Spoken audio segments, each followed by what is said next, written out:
All right, well, welcome. We are going to talk about engagement. What is engagement when it comes to the disciple-making journey? This engagement, sometimes we call it access ministry or compassion ministry. And what that is a way of saying, how are you connecting or meeting or coming into contact or relationship with others? And again, we say others, we're really talking about, for the most part, non-believers. Because we want to make disciples. So if we're always around Christians, we're not going to be able to make disciples, right? So, and what I would say about this too is sometimes people think, oh, I have to go and, be a part of some ministry, or I have to, every Saturday I've got to go work at a homeless shelter or something. And yes, that's great, and that can be an access ministry. But an access ministry or an engagement can also be something as simple as something you're already doing, like at your workplace. You engage with others at your workplace, and why not? Why can't that be a part of your engagement or access ministry? It's really about intentionality. Thinking about, I want to have opportunities to communicate who God is, to have spiritual conversations, to engage with others and build relationships with others. And so, like, for instance, if you think about your workplace that way, maybe at lunchtime you tend to go do your own thing, or maybe you just do like a working lunch or something. Well, if there is an area where people gather to have lunch, or maybe why not actually get together with people and have lunch with them in that area? Or maybe you ask a coworker to come out to lunch with you once in a while to encourage that type of relationship building, right, Ted? I mean, Yeah, maybe you have some other ideas on that. No, so I think one of the things that you mentioned when I was at the shipyard years ago, you get to know different people, and so you go have lunch with them. And so we used to go, one guy I'm thinking in particular, we used to go down, sit on the pier and talk. And he was a diver rigger, kind of a rough group down there. But I had known him through his wife, actually. His wife, we had a group at their home. Now, he wasn't a part of that. He didn't want to be a part of that. But he would meet for lunch at the shipyard from time to time. And we talked on spiritual things. Well, he retired, and they moved to Florida. Well, I got a call from him one time, and he just said, Ted, I want to call you and let you know that I've truly come to Christ, and I'm attending church with Jan now. That's great. And so it's just, you engage people where you're at. I think it's an interesting point that you made. This is not an add-on. Right. We're not asking you to do something else.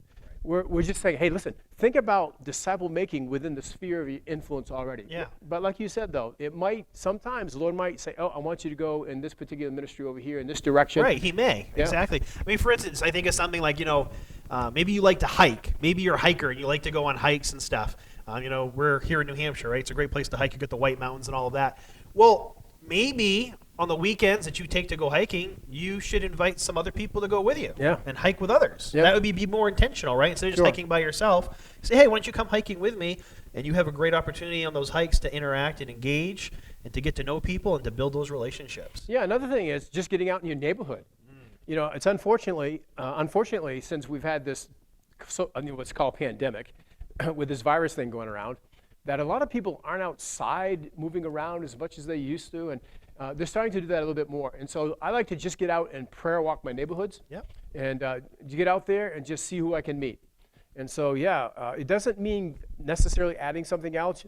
You can just, again, that word intentional comes up again. That's right. And when you remember, like, as we live life, people are watching us, and we're going to have opportunity to engage with people. Ephesians 2:10 talks about the fact that we are God's workmanship and that he created us for good works. He wants us to live in a way that others see God in us. And that's why you can do that really wherever you are in life. You can live in such a way that people see God in you. Another passage I think about is in Matthew chapter 5, verses 13 through 16, where Jesus is speaking there in the Sermon on the Mount, and he says, you are the salt of the earth. But if the salt has lost its taste, how shall its saltiness be restored? It is no longer good for anything except to be thrown out and trampled under people's feet. You are the light of the world. A city on a hill cannot be hidden. Nor do people light a lamp and put it under a basket on a stand. It gives light to all in the house. In the same way, let your light shine before others so that they may see your good works. There's that good works again. Yep. And give glory to your Father who is in heaven. Yeah, so light. Light reveals. And so basically when we get out and we're serving God, not in the shadows, although we can do that too. There are a lot of people that serve behind the scenes, and that's fantastic. But when we get out there and we serve, people, we come in contact with them. They see who we are. There's evidence about, they really follow Jesus. They are the real deal. And so it's through that service that we can have a positive impact in people's lives as God impacts them himself. That's right. That is right. And so be thinking again, how in your life, already in your daily habits, can you be more intentional when it comes to engaging and connecting with others? And I know I'm an introvert, so I know some of you out there saying, oh, I don't know about this. But even, there's no excuses, right? Even those of us who maybe aren't as excited to spend a lot of time with other people can still engage and connect with others. In fact, we need to. And I think in some ways, introverts can be a little bit more, I would say, better at connecting with some people than those who are more extroverted can be. Because introverts tend to be more sensitive and aware of certain people, whereas extroverts are more kind of just out there, right? I don't know, maybe you can speak to that, Ted. I guess I'm out there. Yeah. We're opposites, but that's what I love about God's kingdom is it takes all types. It takes all different types of people, and God uses us all. Yeah, so intentional, and so just an example of that is I had a neighbor down the road. Now I don't know them very well; they're down the road a ways, but I know them and I've chatted with them, and so somebody else that we know mutually had contacted me to let me know that, hey, Jason died. That was kind of anytime somebody dies, that's hard, that's for sure. But his wife, she wants to get together and chat. So we know each other enough where she reached out and wants to get together and talk. Yep. And so now, what does that mean for me? I have to be intentional to follow that up. Right. Now, I was asked to give her a few weeks, so I'm doing that. Yep. But the time's coming soon, actually, Yep. where I need to go be intentional and go see how I can encourage her.